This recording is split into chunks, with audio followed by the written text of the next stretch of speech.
Vamos a invitar a la campana a sonar. Cuando la invitamos a sonar, enviamos nuestro amor, nuestros saludos y buenos deseos a los seres que la oirán. Deseamos que al escuchar la campana dejen de sufrir, que empiecen a practicar la respiración consciente, encuentren la energía de la paz y la alegría en ellos y sean capaces de transformar la energía de la ira, el sufrimiento y la desesperanza. Por eso invitar la campana a sonar y enviar su sonido para que la gente de nuestro alrededor pueda oírla es una acción sumamente compasiva. No podemos hacerlo sin poner todo nuestro corazón en ello.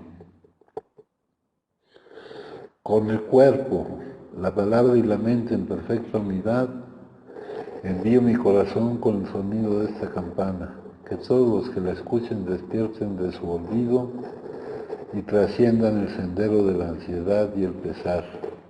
Escuchando la campana siento que las aflicciones que hay en mí empiezan a disolverse.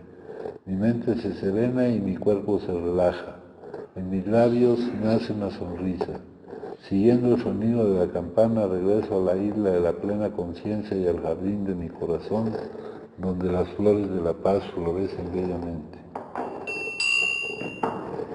La experiencia práctica demuestra que nada asegurará tanto la inmunidad contra el consumo como el trabajo intenso con otros adictos. Hay que llevar el mensaje a otros adictos. Usted puede ayudar como nadie más puede hacerlo. Usted puede obtener la confianza que los demás no han logrado. La vida tendrá un nuevo significado para usted. Observar la recuperación de las personas, verlas ayudar a otros a su vez, ver desvanecerse la soledad, ver crecer en torno suyo un compañerismo, tener una legión de amigos, es una experiencia que no debe usted perder. Estoy siempre preparado y dispuesto para ayudar a otros adictos. Bueno, ustedes pueden identificar de qué capítulo fue tomado esta cuestión de aquí, ¿verdad? Es del capítulo 7, que dice trabajando con otros, ¿no? La experiencia práctica demuestra que nada asegurar tanto la inmunidad contra el consumo como el trabajo intenso con otros adictos. Pero ahora hay que ver a qué tipo de trabajo se refieren. Hay que llevar el mensaje a otros adictos. Pero ¿cuál es el mensaje? El mensaje no es, el mensaje es nuestra transformación y la historia de cómo éramos y cómo somos ahora, ¿no? Ese es el mensaje. Entonces el mensaje es, como dice aquí el mensaje es que la experiencia que hemos vivido es la experiencia que vive alguien que es adicto, en este caso adicto al consumo de sustancias, y que no podíamos gobernar, aquí dice, nuestras propias vidas, no nos podíamos hacer responsables de nuestras propias vidas. Fíjense, aquí que éramos adictos y que no podíamos hacernos responsables de nuestras propias vidas, pues hay que saber lo que eso significa, ¿no? ¿Qué significa ser adicto? Estoy hablando de la adicción al consumo de sustancias, ¿eh? Una adicción que tiene una manifestación específica, pero que cae dentro del amplio rango de todas las adicciones, de la cual son presas todas las personas, ¿no? Cuando digo todas las personas, la probabilidad de que yo me equivoque al señalar alguna es muy pequeña. Estamos diciendo que somos adictos, que tenemos una enfermedad cerebral crónica, que nuestro problema no es un problema de comportamiento, sino un problema de salud, que esta enfermedad es remisible, periodos de remisión, pero la cuestión, lo que nosotros buscamos es la remisión permanente, ¿no? sí, el diagnóstico para muchos de nosotros estamos en remisión temprana en un medio controlado. Es incurable pero controlable, o sea, requiere el mantenimiento diario de nuestra... Es incurable, o sea, tenemos una sentencia, pero se puede controlar, que depende del mantenimiento diario de nuestra condición espiritual, de saber, y que eso nos quite un peso de encima, que lo que ocurre no es lo que nosotros quisiéramos que ocurriera, ni lo que no quisiéramos que ocurriera, que haya alguien, y que eso nos provoque confianza, que nos quite un peso de encima.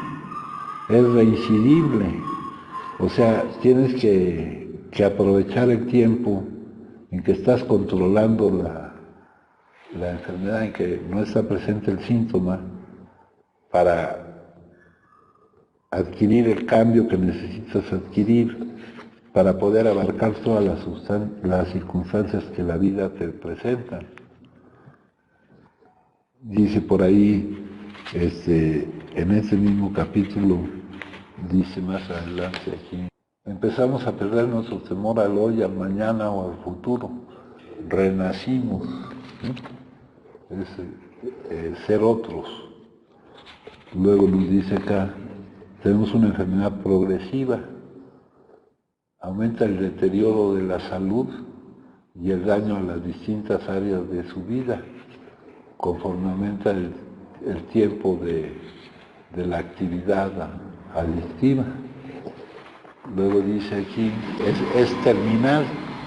Si no se logra la remisión, que esa remisión temprana se vaya prolongando y sea una remisión permanente, una remisión sostenida, es previsible cuál puede ser el final.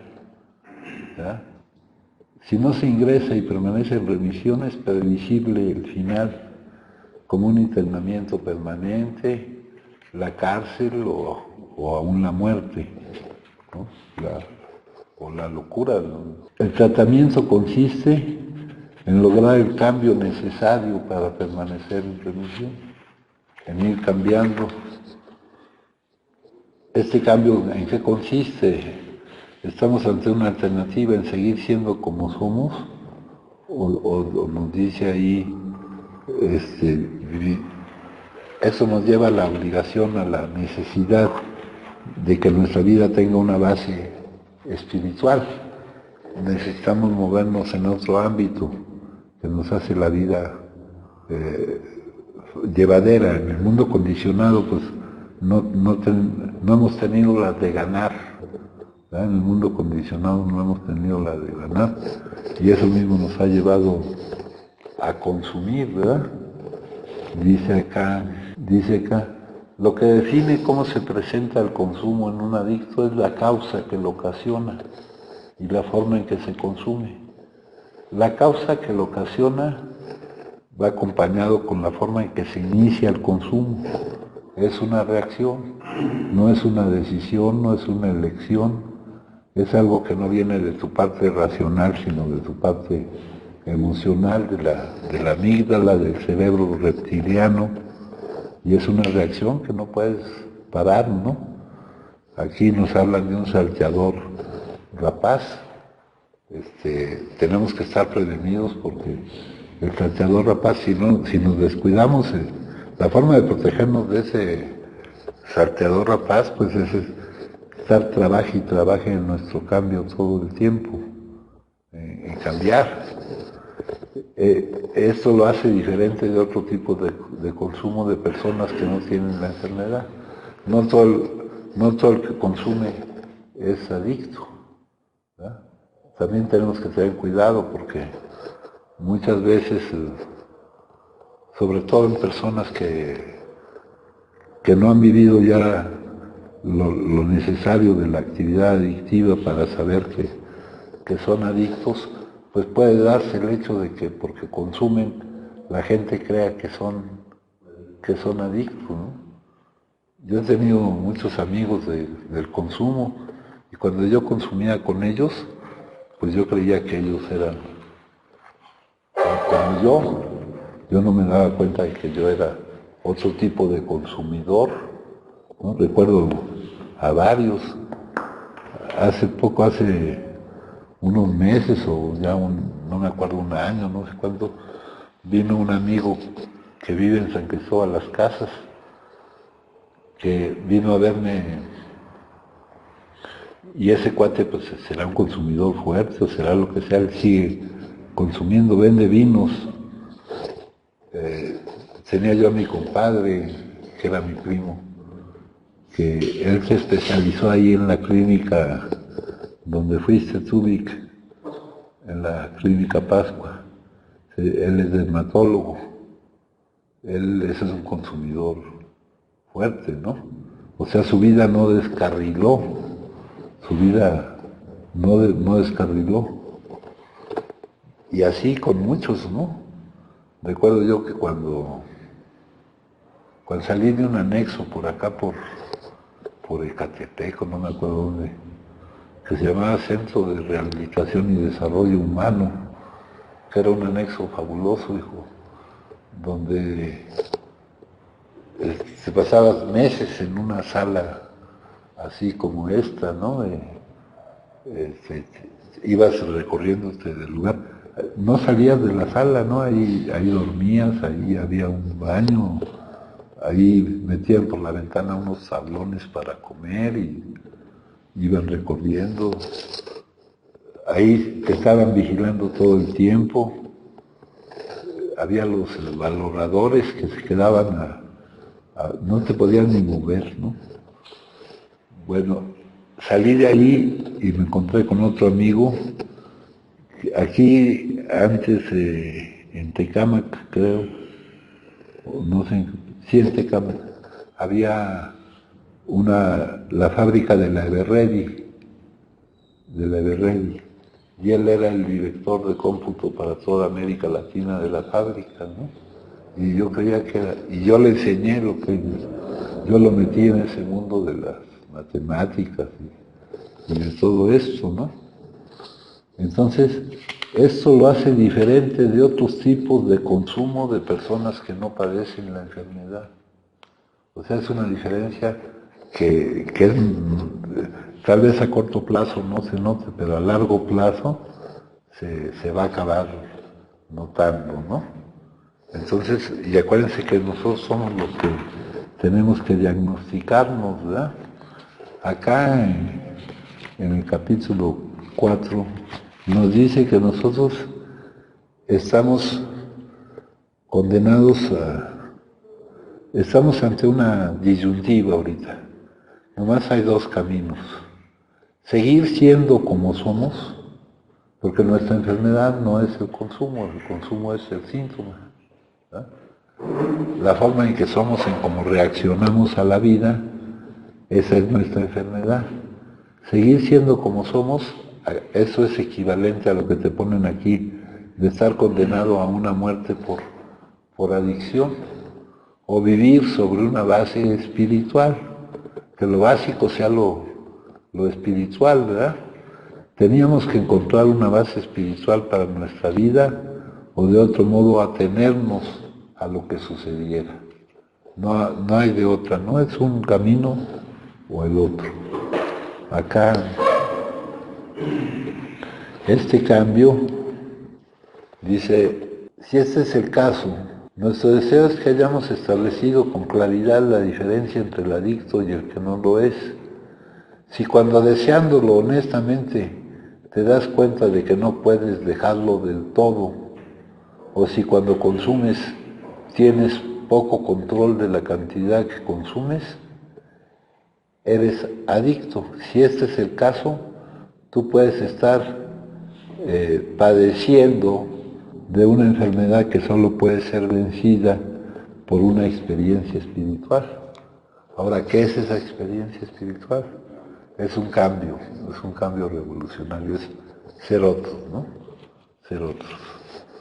Y el cambio es, muchas veces el cambio, la naturaleza humana nos asusta el cambio, pero debe ser para nosotros más preocupante no cambiar que cambiar, ¿no? Por inercia nos preocupa más cambiar que no cambiar, pero por vivencia de lo que es la enfermedad, y eso lleva tiempo acumularlo, ¿no? Esa vivencia te debe resultar más preocupante no cambiar que cambiar, no a un término racional, sino a un término de que puedas llevarlo a cabo, de que puedas hacerlo. Entonces dice aquí dice, el cambio ese es bueno, cuando dice esta enfermedad solo puede ser vencida, quiere decir que solo puede ser controlada. No que la vas a eliminar ya para siempre, ¿no? Por medio de un cambio. Porque ese cambio, si dejas tú de darle mantenimiento al cambio, te vuelves a tomar tu forma natural. Si te alejas del trabajo que es contigo mismo, vuelves a tomar tu forma. Puede ser controlada por una experiencia espiritual. Es un cambio que nos permite no producir las emociones que inconscientemente nos neguemos a vivir, ¿eh?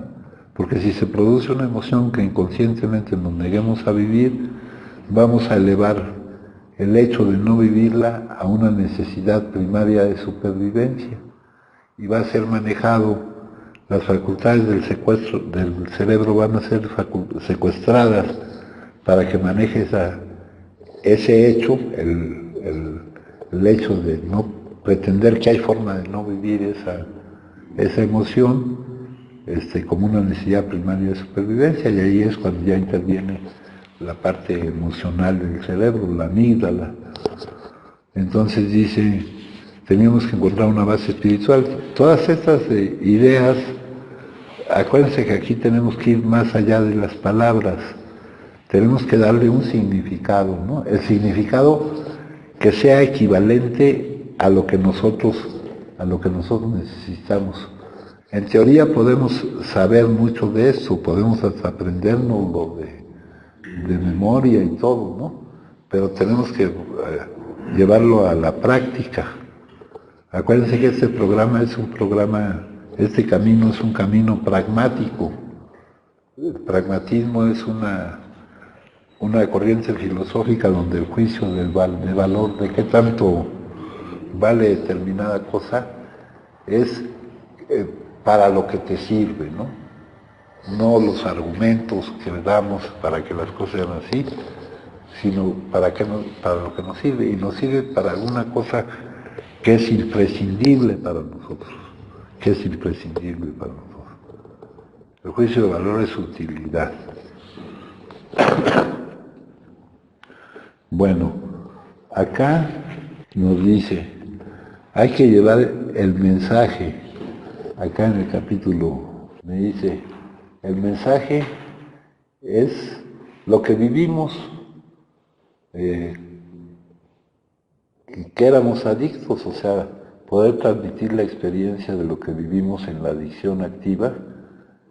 Y dice, ahí eso lleva implícito el no poder no consumir ante determinadas situaciones, ante determinadas emociones que no dependen de lo que pasa, sino de lo que tú piensas acerca de lo que pasa. Las emociones, en realidad, así las maneja todo el mundo. No dependen de lo que pasa, sino de lo que piensan de lo que pasa. Pero en nosotros tiene el resultado de que nos lleva al consumo. Esa es la causa por el consumo, y ahora la forma del consumo pues es una forma que no se puede detener, no se puede controlar, ¿no? Luego dice que probablemente ningún poder humano hubiera podido remediar nuestra adicción, ¿no? Ustedes vayan a tratar este tema con cualquier persona que se dedique a los problemas de salud, y por acá nos dice, por ejemplo, este doctor que trató a más de 40,000 adictos, La opinión generalizada entre los médicos, y muchas veces no solo entre los médicos, sino llega a ser una opinión generalizada entre todo el que conoce el caso de un adicto, parece ser de que la mayoría de los adictos crónicos no tiene remedio, ¿no? Hay un remedio, pero llega a ser tan grave la situación que la gente llega a pensar que no hay la mayoría dice, ¿no? Sabemos que hay casos específicos que sí no tienen remedio, pero aquí nos dice de plano que la mayoría no tiene remedio, ¿no? Y eso también lo podemos comprobar a través del compartimiento de experiencias, ¿verdad?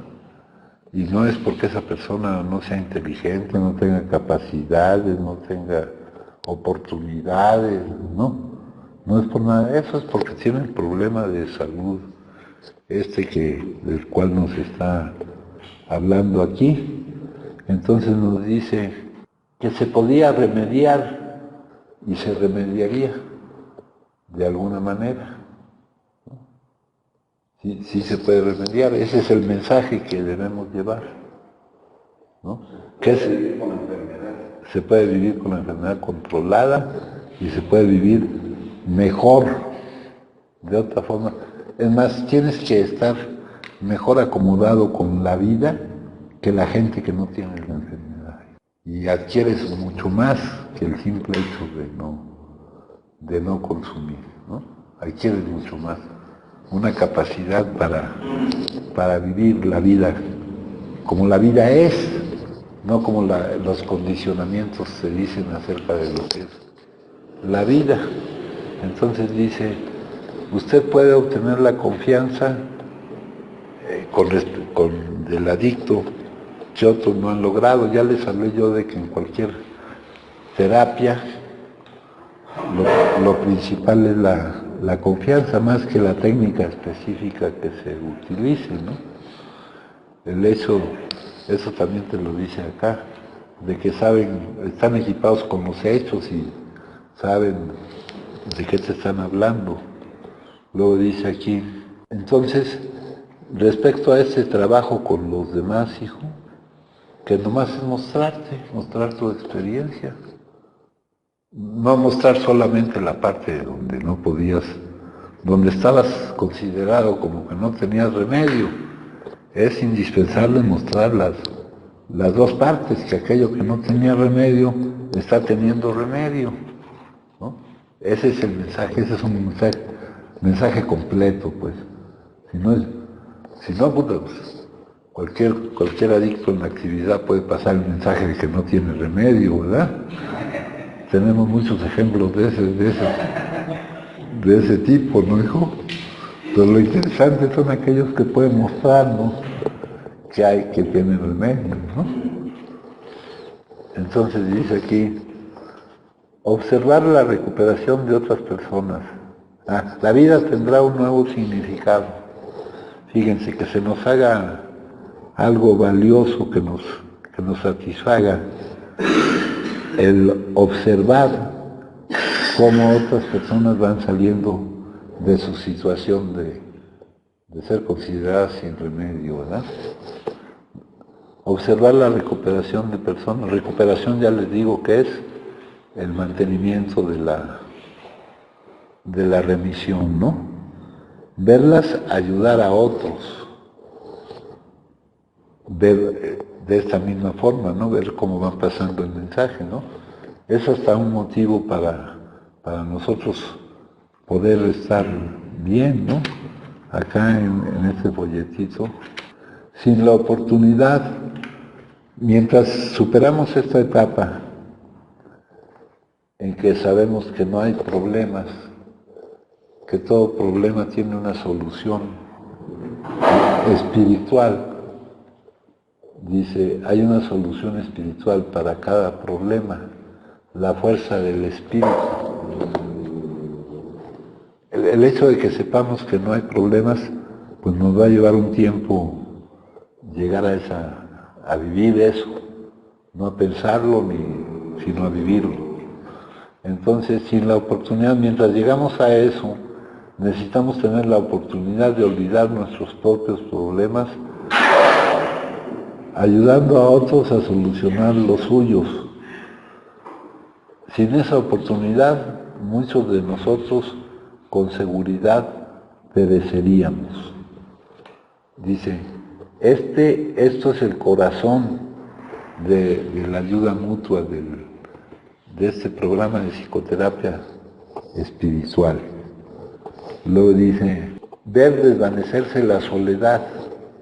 La soledad no porque ahora tengas compañía, porque la soledad no consiste en no tener compañía, amigo. La soledad no consiste en eso, ¿no? Antes podrías estar tú rodeado de todo un estadio y te sentías solo y diferente a todos los demás, hijo, ¿no? Ver desaparecer la soledad, ver crecer en torno suyo un compañerismo, tener una legión de amigos, es una experiencia que no debe usted perder. Acá en el capítulo 7, donde tratan ese tema, dice, este es el punto luminoso de nuestras vidas, dice aquí, ¿no? Imagínese, bueno, cualquiera pensaría que el punto luminoso de tu vida es cuando te saques la lotería, ¿no, hijo? Hay un autor que dice que hay libros de gente que se han sacado la lotería y todo eso, y que eso no los hace felices, sino que los lleva a estar peor de lo que estaban, ¿no? Bueno, entonces ahora sigue la parte de la meditación del día, donde ya nos hablan de lo que se entiende por construir una base espiritual para la vida. Uno de los secretos de la vida plena es el arte de dar. La paradoja de la vida es que cuanto más se da, más se recibe. Y eso, pues, no, si doy se me acaba, ¿verdad? No, al contrario, si no das es cuando se te acaba. Dando es como recibimos, dice la oración de San Francisco, ¿no? Los pueriles trabajan en beneficio propio. Los que ya se dieron cuenta cómo trabaja esto, trabajan en beneficio de los demás, porque el beneficio de los demás es su propio beneficio. Aquí van implícitos el hecho de que tú ya te estás involucrando en la unidad del todo, ¿no? Por eso nos hablan de Dios, no como un ser ajeno, sino como un estado del ser. Dice, puede usted dar plenamente y vivir así plenamente. Es usted rico en un aspecto, tiene un espíritu que es inagotable. No permita que un pensamiento mezquino o egoísta le impida compartir ese espíritu. Dé y siga dando amor, ayuda, comprensión y simpatía. Haga entrega de su descanso y comodidad personal, de su tiempo, su dinero y lo más importante de todo, de usted mismo, y vivirá plenamente. Aquí nos dice, dice, den abundantemente, sientan que son ricos, no tengan pensamiento mezquino en su corazón, de amor, de pensamiento, de todo lo que tiene. Den. Son seguidores del más grande dador del mundo. Den de su tiempo, de su comodidad personal, de su descanso, de su fama. Den sanidad, den poder, den comprensión, den todo eso y mucho más. Aprendan esta lección y serán un gran poder para ayudar a otros a hacer cosas grandiosas, ¿no? Aquí va implícito muchas cosas que hicimos, y esa es una parte de lo que constituye tener una base espiritual para la vida. Ahorita, antes de seguir hablando de la enfermedad un poco, vamos a leer algo de esto. Fíjense, son una base espiritual para la vida. Necesitamos que ciertos elementos estén presentes en esa base. El día en que ustedes paren de correr, llegarán. La idea que tiene la gente de la eternidad es estúpida. Piensa que dura para siempre, porque está fuera del tiempo. La vida eterna es ahora, está aquí, y a ti te han confundido hablándote de un futuro que esperas mientras te pierdes la maravilla de la vida que es el ahora. Te pierdes la verdad por el temor al futuro o la esperanza en el futuro. Es igual, son proyecciones del pasado. Sin proyección no hay futuro, pues no existe lo que no entra en la realidad. Las cosas solo serán cuando deban ser. Por mucha prisa que te des, la realidad no es algo que se pueda forzar ni comprar. Se trata de ver la realidad tal como es. Lo que la sociedad te enseñó a atesorar no vale nada. Lo que la historia te legó como honor, patria, deber, etc., no vale nada, porque tienes que vivir libremente la hora, separado de los recuerdos que están muertos.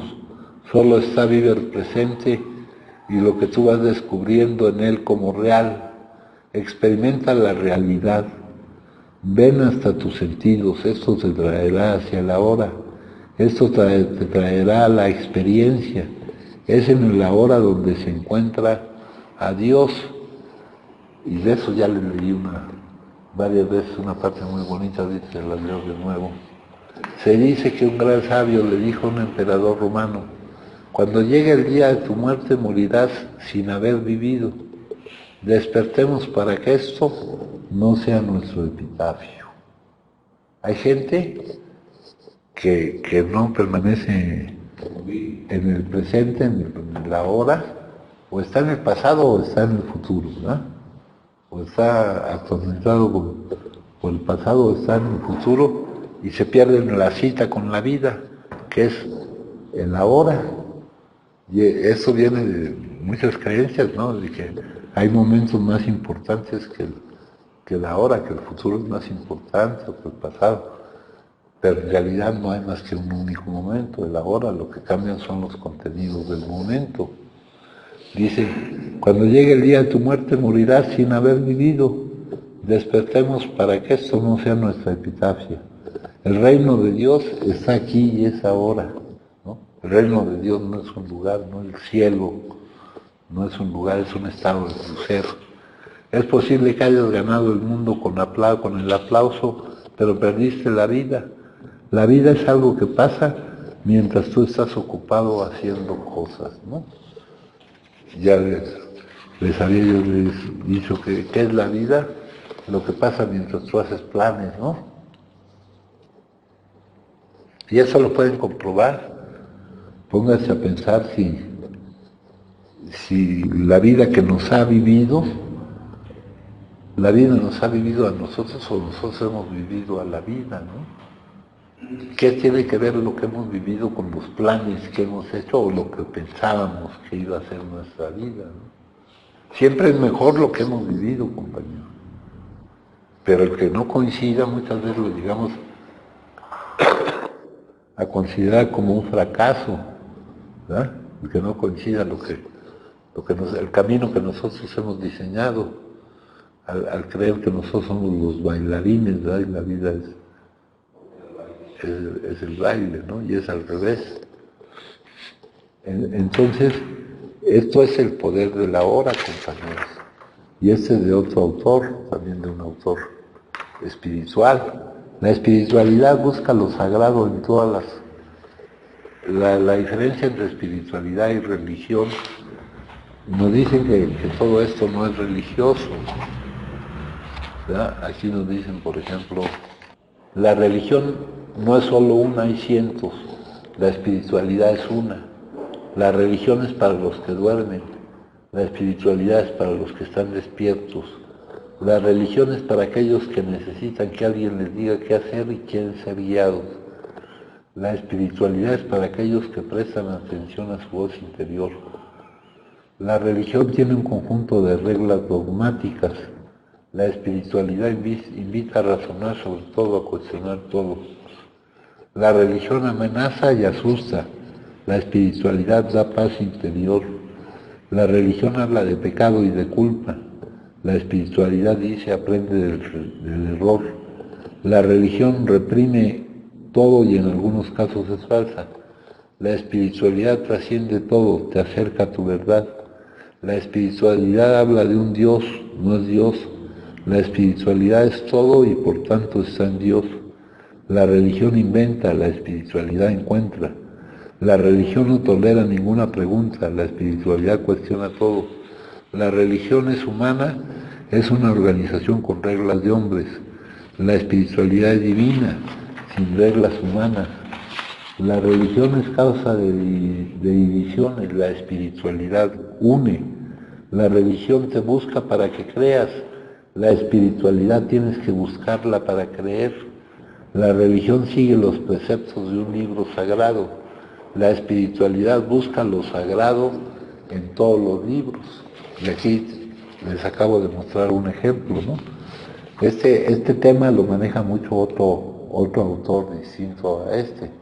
Esto lo escribió Anthony de Mello. Este tema lo maneja muchísimo Eckhart Tolle. Dice, la religión se alimenta del miedo, la espiritualidad se alimenta de la confianza. La religión vive en el bajo astral, la espiritualidad vive en la conciencia. La religión se ocupa con el hacer, la espiritualidad tiene que ver con el ser. La religión alimenta el ego, la espiritualidad impulsa a trascender al ego. La religión nos hace renunciar al mundo para seguir a un Dios. La espiritualidad nos hace vivir en Dios sin renunciar a nosotros.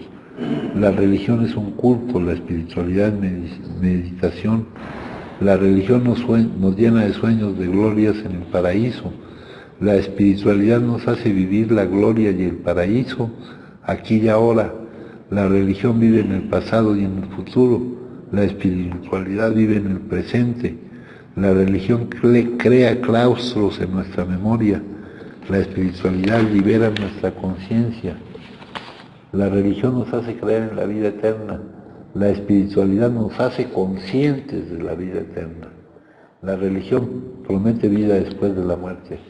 La espiritualidad promete encontrar a Dios en nuestro interior durante la vida y la muerte.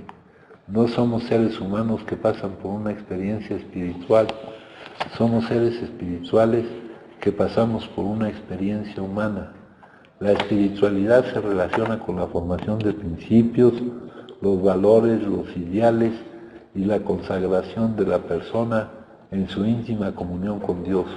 En conclusión, la espiritualidad está relacionada con la plenitud, trascendencia, conexión, alegría y paz que no tienen que derivarse necesariamente de una religión organizada. Esta cuestión lo escribe un sacerdote jesuita. A ver, vamos a ver la siguiente lectura, que dice: ruego porque pueda vivir para dar, pido poder aprender este secreto de vivir plenamente, ¿no? Eso dice la paradoja. Dando es como recibimos, ¿sí? Es al contrario, si no doy se me acaba. Eso está en muchas partes. ¿Se acuerdan ustedes de eso implica de vivir con una sensación de carencia o con una sensación de abundancia? Si se acuerdan ustedes de la parábola de la multiplicación de los panes y de los peces, ¿no? Las parábolas son de enseñarnos todo esto, no con un lenguaje literal, sino debajo del lenguaje literal, ¿no? El dar, el saber que dando es como recibimos, ¿qué implica?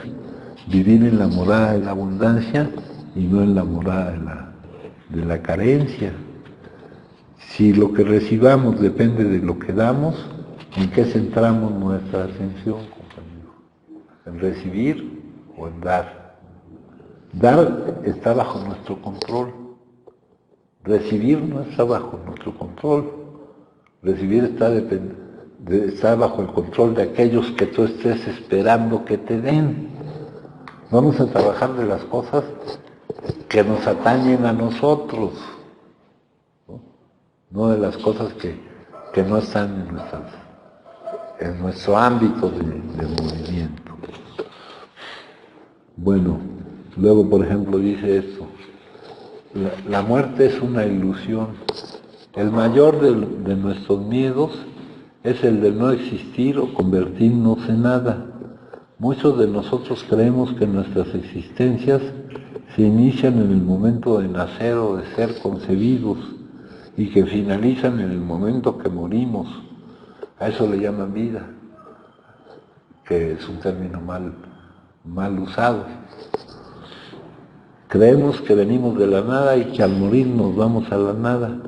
Otros muchos piensan que han sido creados por un principio supremo y que a su muerte revivirán a la vida eterna.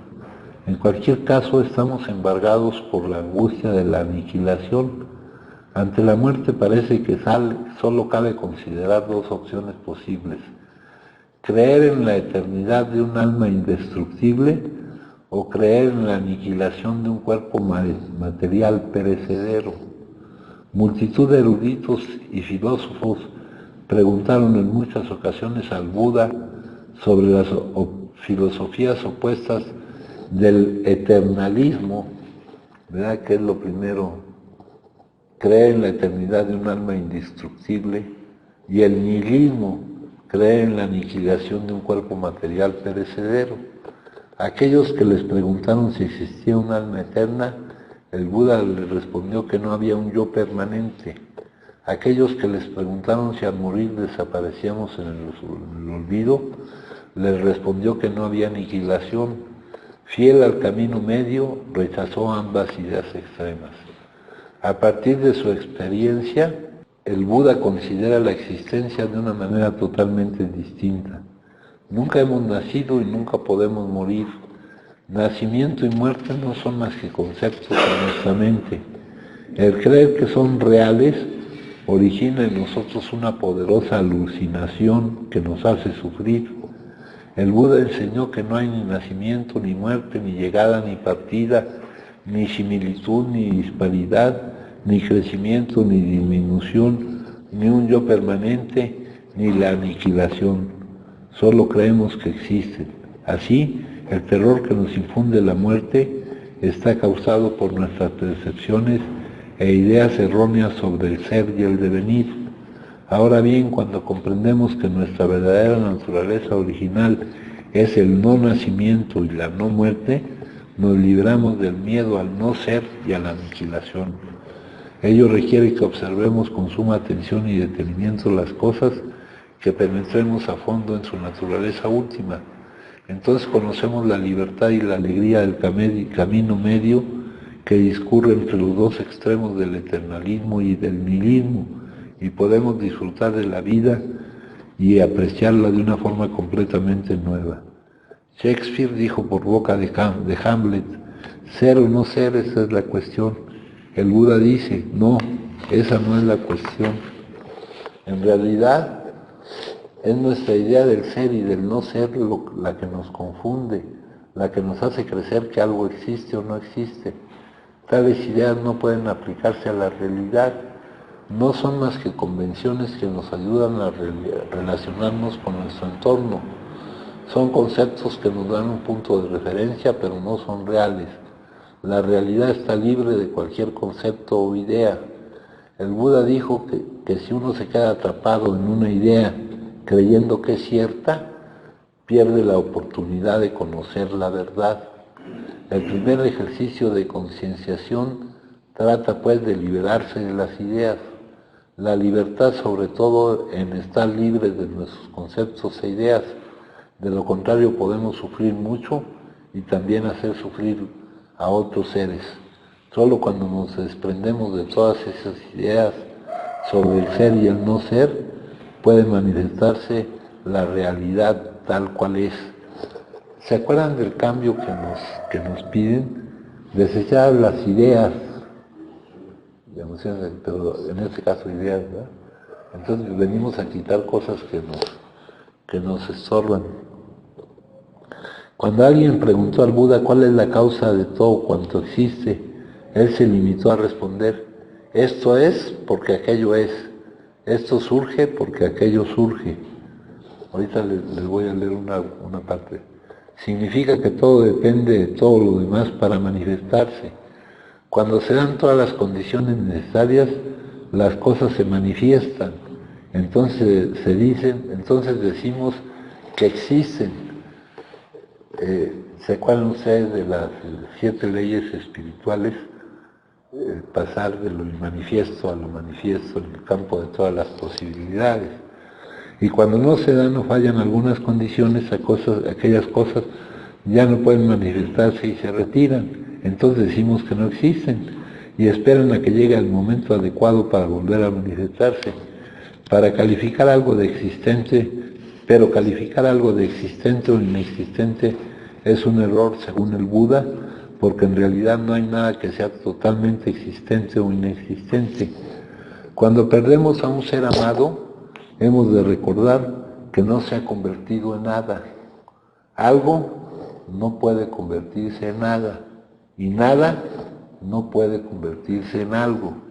El ser amado no ha sido destruido, solo ha adquirido otra forma.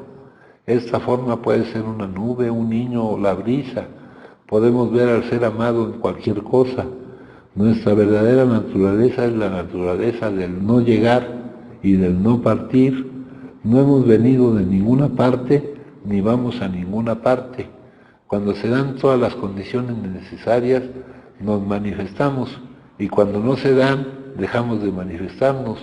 Pero esto no significa que no existamos, simplemente no nos manifestamos. Todo cuanto existe. Todo cuanto ha existido, existe o existirá, está interconectado con todo lo demás y es interdependiente. Todo cuanto vemos se ha manifestado porque forma parte de algo más, de otras condiciones que le permiten que se manifieste. Puede que seamos lo suficientemente inteligentes como para entenderlo, pero no basta con entenderlo intelectualmente. Lo único que vale es la experiencia directa, observar la vida con atención. Podemos aprender muchas prácticas para disminuir nuestra tristeza y sufrimiento, pero la crema de la sabiduría iluminada es percibir la verdad del no nacimiento y la no muerte. Reconocer que nuestra naturaleza es el no nacer y el no morir, el no llegar y el no partir, el no ser y el no no ser, lo no similar y lo no diferente.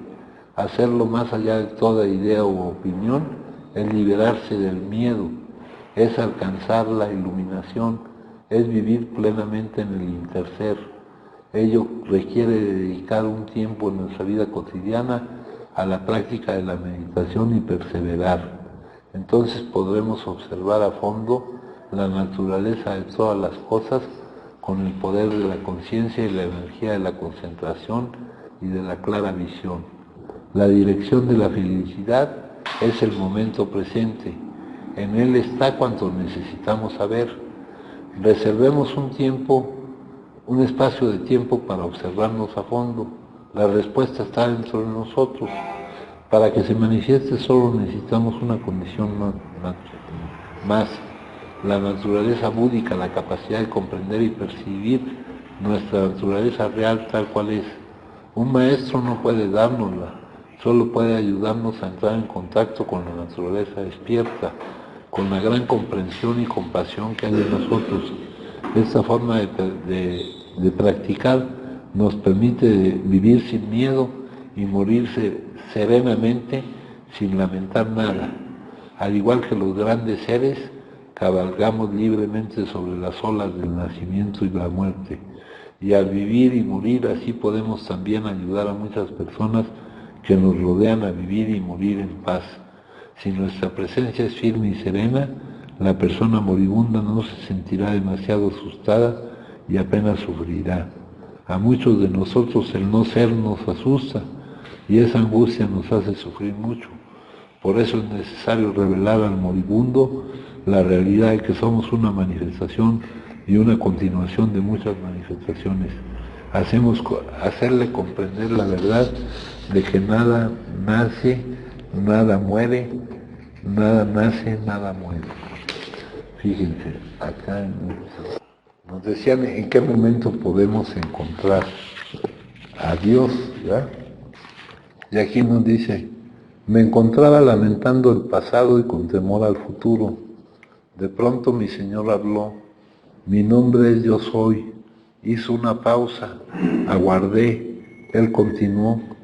Es difícil vivir en el pasado con sus errores y lamentaciones. Yo no estoy ahí, mi nombre no es Yo Era. Es difícil vivir en el futuro con sus problemas y temores. Yo no estoy ahí, mi nombre no es Yo Seré. Vive cada momento y verás que no es difícil. Yo estoy ahí, mi nombre es Yo Soy. La espiritualidad es caminar con Dios en lugar de caminar solo. Y eso solo se puede hacer permaneciendo en el ahora, ¿verdad? Eso de estarse anticipando a lo que es o es salirte del único momento que hay. Es, como nos decían ahí, poder llegar a morir sin haber vivido, ¿verdad? Luego nos dice aquí, la respiración consciente, que es una meditación poderosa en su propio sentido, lo pondrá gradualmente en contacto con el cuerpo. Muchas veces creemos que la meditación es algo muy complicado, ¿no? Es aquietar la mente, es acallar la mente. Si concentramos toda nuestra atención en la respiración que ocurre, sobre todo en una parte de ella, ¿no? La respiración está compuesta de la inspiración y la expiración, ¿no? Ustedes pueden inspirar, pero van a tener que expirar y la respiración no ocurre. Y si están completamente centrados en eso, su mente está quieta, no está siendo víctima de los pensamientos. El cerebro no crea conciencia, sino que la conciencia creó el cerebro, la forma física más compleja del planeta para expresarse. Cuando el cerebro sufre daños, eso no significa que tú pierdas conciencia, significa que la conciencia ya no puede utilizar esa forma para entrar en esta dimensión. Tú no puedes perder conciencia porque en esencia eso es lo que eres. Solo puedes perder algo que tengas, pero no puedes perder lo que eres. Entonces, todo esto, compañeros, nos hablan de la construcción de una base espiritual, pues son bloques de esa construcción. La infelicidad es una enfermedad mental y emocional creada por el ego. El ego es el velo que nos separa de Dios, es el pecado original que nos hace creer que estamos separados de Él. Es una mentira.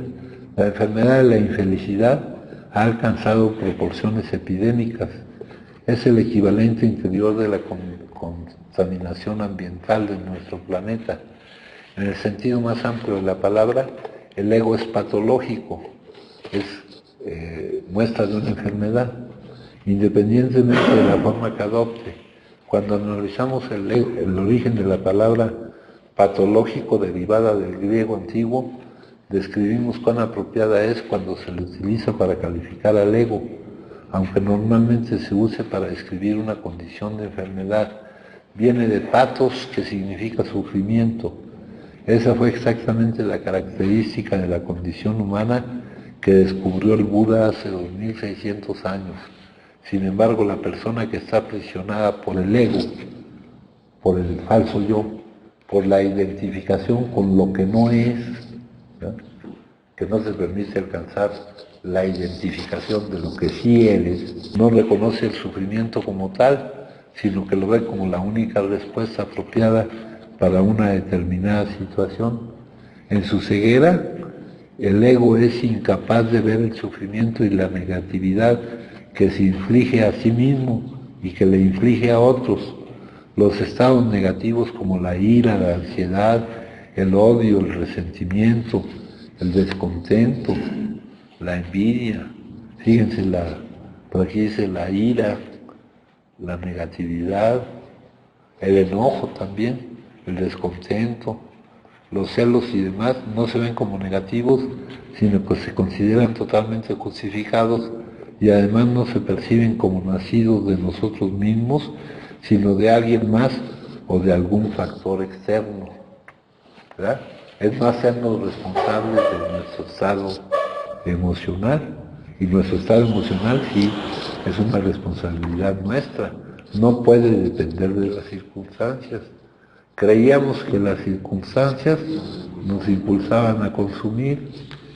Sí, ya ahorita que tocaste ese tema, bueno, así como inició la junta, pues nos habla realmente de lo único que se ha podido encontrar hasta el día de hoy, o que ha resultado más efectivo para el que es adicto. El que es adicto no se lo puede decir nadie, solamente es uno mismo el que lo puede determinar a través también de la vivencia, ¿no? O sea, toda esa parte en donde el saberse que no puede uno, no solamente no consumir, sino que está uno desadaptado de la vida, es algo que lleva mucho tiempo, ¿eh? A veces yo estoy seguro que, y en verdad lo digo, yo estoy seguro que muchas de las veces es lo último que se llega a aceptar. El saberse derrotado ante las circunstancias que la vida va presentando. Ahorita que tú leías lo de Buda Padrino, esa parte de la dimensión espiritual, de esa sabiduría y de la práctica que el día de hoy parece ser que es, porque ahorita a través de esa lectura que tú dijiste, pues no es, ¿verdad? Lo manifiesto está hecho de mi manifiesto. Y pertenecer siempre, estar metido en esa dimensión, es algo que a mí en lo personal se me hace muchas de las veces sumamente complicado, ¿no? De hecho es algo que en lo cual, ahorita que mencionaste lo de la ira, platicábamos en la oficina, que muchas de las veces las circunstancias se presentan de tal manera en las cuales yo sigo dándome cuenta que estoy rodeado de un condicionamiento tan apegado, que creo que la vida está actuando en mi contra. Eso me sucedió apenas el día de ayer. Eso despertó ese defecto de carácter que le llaman la ira, que ahorita dices tú que no es algo que se ha producido, que lo traiga yo, sino que es algo que produce mi mente a través de lo que está pensando del hecho que está sucediendo.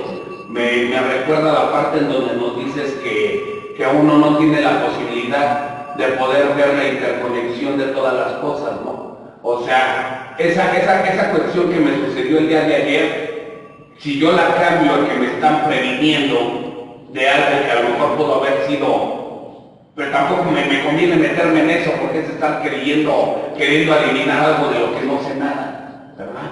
Entonces, pues mantenerme en esa cuestión, en la remisión de no estar produciendo las emociones que yo sé, porque sí lo sé, a nivel conceptual sé que no me conviene sentir ira, porque sí logro identificarla, ¿no? Como la que sucedió ayer. Mas, sin embargo, muchas de las veces no la puedo evitar. O sea, en el momento la reacción, si no se manifiesta en el consumo, sí se manifiesta en los diferentes defectos de carácter a través de lo que no puedo controlar. Sí. Pero también me dice ahí que es crecimiento. O sea, ahorita con lo que me leíste, ¿no? Sí, hijo. O sea, para que eso se dé, eso tiene que ser necesario para que deje de darse. Nos decías anteriormente, hace un tiempo, que esa parte del sufrimiento es necesario para saber que no es necesario, ¿no? Ajá. Mas, sin embargo, en la parte física mundana, pues es muy difícil también. Sí. Vaya trabajo, dice él. Sí, pero es más difícil seguir siendo como estamos. Seguir viviendo esa situación que viviste es más difícil, hijo. Y si se vivió es para aprender de ella. Es para aprender a tratar de ya no vivir esas situaciones, hijo. De no dejarte, de asumir la responsabilidad de tu estado emocional.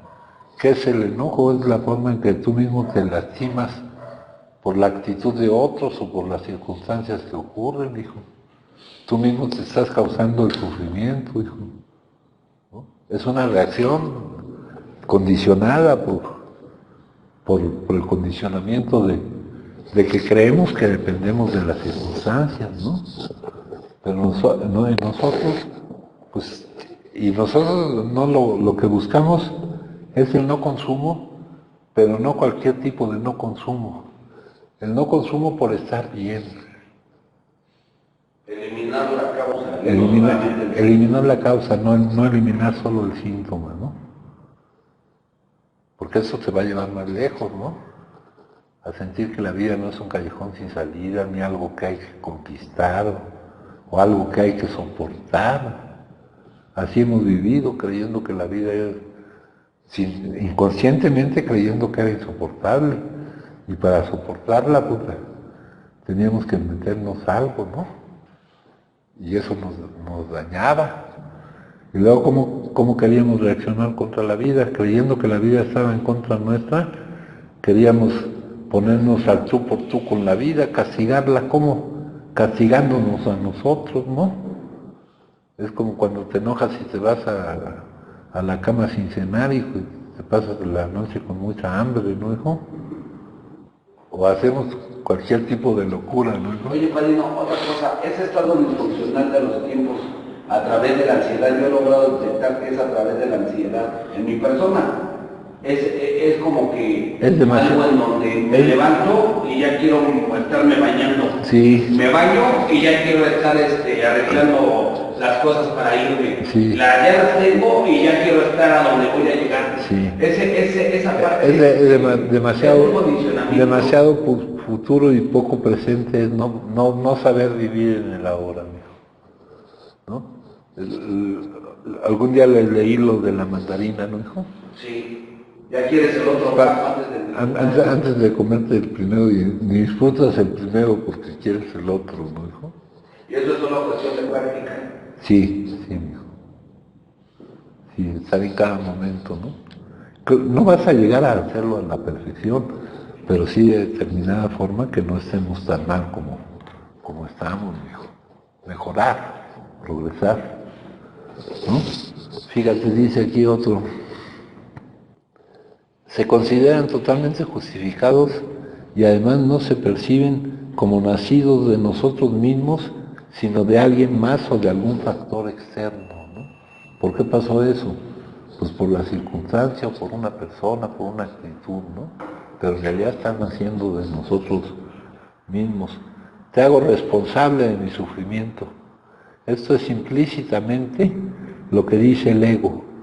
El ego no puede distinguir entre una situación y la interpretación o la reacción frente a ella. Tú me dices, me lo expresaste con otras palabras, un condicionamiento tan aferrado que tenemos tan pegado como con cemento, que no podemos distinguir entre una situación y cómo la estamos interpretando o cómo estamos reaccionando ante ella, ¿no? Y el ser reactivo siempre te hace depender de lo que te hace reaccionar, hijo. No pierdes el control de las cosas. Podríamos decir, qué día más espantoso, sin darnos cuenta de que lo espantoso no está en el frío, ni en el viento, ni en la lluvia, ni en cualquiera que sea la situación. Ellos son lo que son. La espantosa es nuestra reacción, nuestra resistencia interior y la emoción creada por esa resistencia. Shakespeare dijo, nada es bueno ni malo, solamente lo que pensamos confiere esa calidad. Además, el ego suele equivocarse al considerar que el sufrimiento y la negatividad le producen placer porque se fortalece a través de ellos hasta cierto punto. Fíjate, aquí dice, tu infelicidad en última instancia no surge de las circunstancias de tu vida, sino del condicionamiento de tu mente. Aquí dice, la gente sacrifica el presente por el futuro. ¿No? O sea, se ponen a acumular y a matarse, pero la vida está disponible solo en el presente. Por eso debemos caminar de tal manera que cada paso nos lleve al aquí y a la ahora, ¿no? Ese cuate es el creador de una técnica que se llama mindfulness, conciencia plena, ¿no dijo? O sea, saben lo que estás. Si le das más importancia a lo que estás haciendo, a lo que vas a lograr con lo que estás haciendo que a lo que estás haciendo, ya es una forma disfuncional de manejar el contenido del momento. Y esa es otra definición de ego. Dice, bueno, eso nos habla de esta forma especial de trabajar, de lo que llaman adictos anónimos, ¿no? Nunca tendrán una clase profesional. Hemos entendido bien hasta cierto punto el muy antiguo dicho, lo que tan libremente se nos ha dado, libremente debemos darlo. Hemos descubierto que en cuanto al profesionalismo atañe, el dinero y la espiritualidad no se mezclan. 12 pasos y 12 tradiciones. Página 207, 203. Dice, AA nunca tendrá carácter profesional, pero nuestros centros de servicio pueden emplear trabajadores especiales. Y también hay algo que se relaciona con esto, actuar con doble sombrero. Cuando estés trabajando como un profesional en cuanto a la terapia y todo esto, no debes considerar lo que lo estás haciendo como un adicto anónimo, sino como un profesional. Te quitas un sombrero y te pones el otro, ¿no? No son cosas que se mezclen. Se distingue en el tratamiento de la adicción porque está basado solo en el principio de un alcohólico que comparte con otro alcohólico. El compartir, pues eso es lo que les decía yo, el mostrar cómo éramos, cómo somos ahora, ¿no? Cómo hay un remedio para nuestra situación. Cuando yo decidí que quería mantenerme sin consumir, llamé a una persona que sabía era miembro de la agrupación y ella me trajo el mensaje. No recibió ninguna compensación monetaria, sino que su recompensa fue mantenerse sin consumir un día más. Y si no sabemos lo grave que es el no poder no consumir, no le damos el valor que tiene el estar un día sin consumir. O sea, si quisiéramos valorarlo eso, qué poca retribución, ¿verdad? Poder estar sin consumir, cuando es la mayor de las retribuciones. ¿Sí? Estábamos hablando de planes y cosas así. En cualquier consideración que vayamos a hacer respecto a nosotros, lo primero que tenemos que considerar es que tenemos este problema. Yo quiero resolver un montón de cosas. Lo vemos aquí con los compañeros que dicen, no, pues tengo que estar ahí haciéndome responsable de mis responsabilidades, ¿no? ¿Y cuál es nuestra responsabilidad actual para con nosotros mismos y para con los demás? La primera responsabilidad, estar bien nosotros. Estar bien significa el estado de bienestar que nos permite estar sin consumir.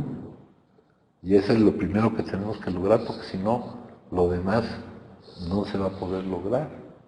Se encaminará todo, pero se va a caer. Aquí lo podemos ver en el ejemplo de muchos compañeros, ¿no? En el ejemplo de muchos compañeros. El otro día platicando yo con Ernesto, ¿no? De su experiencia, ¿no? Que cada vez que mientras no logre superar esto, pues no va a poder avanzar en lo otro, ¿no? Luego dice aquí, no recibió ninguna compensación monetaria, sino que su recompensa fue mantenerse sobria un día más. Y aquí viene el problema de que todo lo valoramos monetariamente. Cuando le damos una comunidad de valor, alguna cantidad monetaria, pero la unidad de valor no es única. El pagar con pesos, por ejemplo, se basa en el trueque, en que tú obtienes algo si das algo, ¿no? Y aquí lo que obtienes tiene un inmenso valor para nosotros, ¿no? Un valor que no se expresa en pesos y centavos. Hoy yo no podría pedir ningún pago que no fuera otro día libre del consumo. Así es que a este respecto se me paga generosamente por mi trabajo. Pero de esto, ¿cómo te puedes dar cuenta? Para darte cuenta de esto, tienes que poder acceder a lo que viviste cuando no podías liberarte del consumo. Cuando no podías liberarte del consumo. Y eso no en periodos de tiempo seguidos, sino, acuérdense que la enfermedad es remisible, pero reincidible. Algunos de nosotros hemos estado sin consumir, pero no sin eliminar la causa del consumo durante algún tiempo. Pero llega el momento y el lugar en que vuelve a operar la ley de la gravedad del dolor, y como la vida te duele, reaccionas a ella consumiendo. Entonces, dice aquí, así es que a este respecto se me paga generosamente por mi trabajo, ¿no? Por mostrar pues, tu situación respecto a cómo controlar tu enfermedad. ¿Y eso cómo se hace? Pues estando bien. Decía ahorita Alejandro Casas, desadaptado de la vida, que eso equivale a esperar a que la vida se adapte a ti, ¿no? Dejar de estar desadaptado de la vida es saber que tú eres el que te tiene que adaptar a la vida y lograr la capacidad para hacerlo, ¿no? Luego acá tenemos ese otro. Examinamos nuestras acciones, reacciones y motivaciones. A menudo descubrimos que hemos actuado mejor de lo que nos parecía. La forma en que tratamos a los demás, por lo general, revela nuestro propio estado. Si estamos en paz, es muy probable que tratemos a los demás con respeto y compasión. De nuevo, ¿en quién está la capacidad de amar? En uno. Eso no depende del objeto de tu amor. ¿En quién está la capacidad de respetar?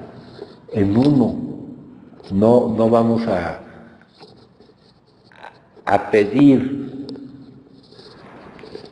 que algo sea respetable, sino vamos a ocuparnos de lo que está bajo nuestro control.